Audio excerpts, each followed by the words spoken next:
পূর্ব চুরাইবাড়ি পঞ্চায়েতের সচিবের কাছে বিভিন্ন দাবিতে সিপিআইএম এর তরফে ডেপুটেশন প্রদান করা হয়। কুর্তি কদমতলা বিধানসভার বিজেপি পরিচালিত পূর্ব চুরাইবাড়ি পঞ্চায়েতে সিপিআইএম চুরাইবাড়ি অঞ্চল কমিটির 5 দফা দাবিতে ডেপুটেশন রাজনৈতিকভাবে খুবই আলোচিত বিষয়। তাদের দাবিগুলোর মধ্যে রয়েছে প্রথমত পূর্ব চুরাইবাড়ি গ্রাম পঞ্চায়েত গত 2 বছরের পিডিএফ এবং এফএফসি থেকে কত টাকা ব্যয় করা হয়েছে এবং কোন কোন খাতে ব্যয় করা হয়েছে প্রকল্পের নাম সহ হিসাব প্রদান করা। দ্বিতীয়ত পূর্ব চুরাইবাড়ি পঞ্চায়েতে গত 2 অর্থ বছরে রেগার কাছের বিবরণ সাইনবোর্ডে লাগানো। তৃতীয়ত পূর্ব চুরাইবাড়ি গ্রাম পঞ্চায়েত এলাকায় পঞ্চায়েত সমিতি ও জেলা পরিষদ থেকে কোন কোন প্রকল্পে কত টাকা প্রদান করা হয়েছে সেই সব প্রকল্পের নাম ও বেনিফিশিয়ারির নাম সহ হিসাব প্রদান করা প্রভৃতি। ডেপুটেশনে নেতৃত্ব দেন সিপিআইএম চুরাইবাড়ি অঞ্চল কমিটির সম্পাদক আব্দুল কালাম, সভাপতি উত্তম নাথ, অঞ্চল কমিটির সদস্য মহতুষ চক্রবর্তী সহ দলের অন্যান্য কর্মীরা।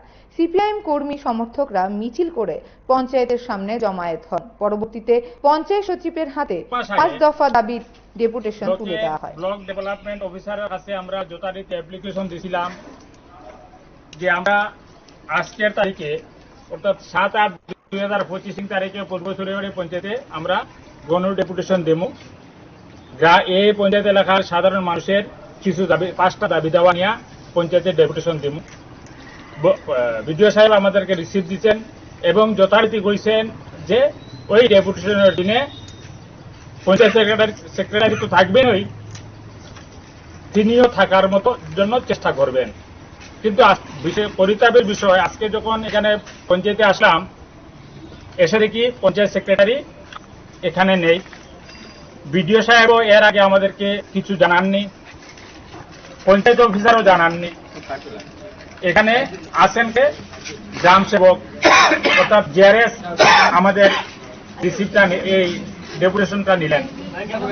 ওনাকে জিজ্ঞাসা করলাম পঞ্চায়েত সেক্রেটারি কোথায়, উনি বললেন আমাকে ফোন করে বলেছেন উনি আসতে পারবেন না ডেপুটেশনটা নিয়ে নেওয়ার জন্য।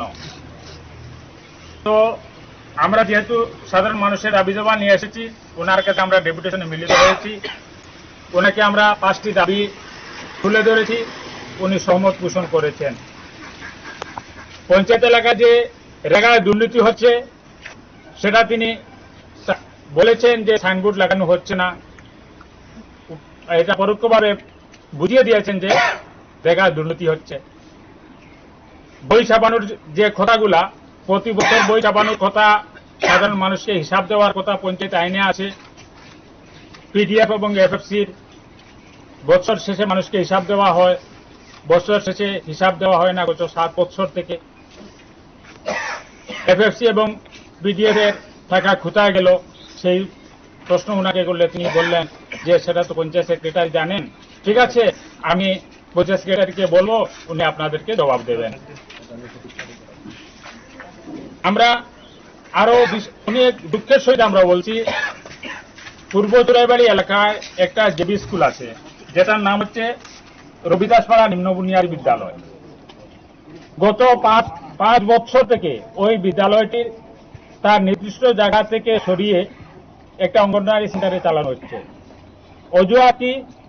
অজুহাত হচ্ছে বিদ্যালয়ের বিল্ডিং নাকি ড্যামেজ হয়ে গেছে।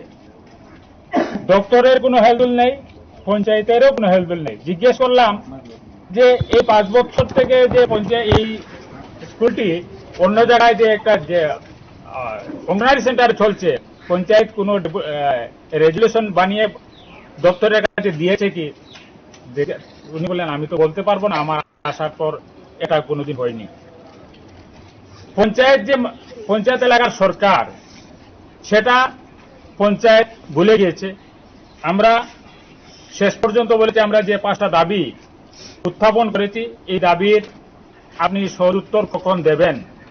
উনি টেলিফোন করে পঞ্চায়েত সেক্রেটারির সঙ্গে কথা বলে আমাদেরকে ডেট দিয়েছেন এই মাসের অর্থাৎ 25/8/2025 তারিখে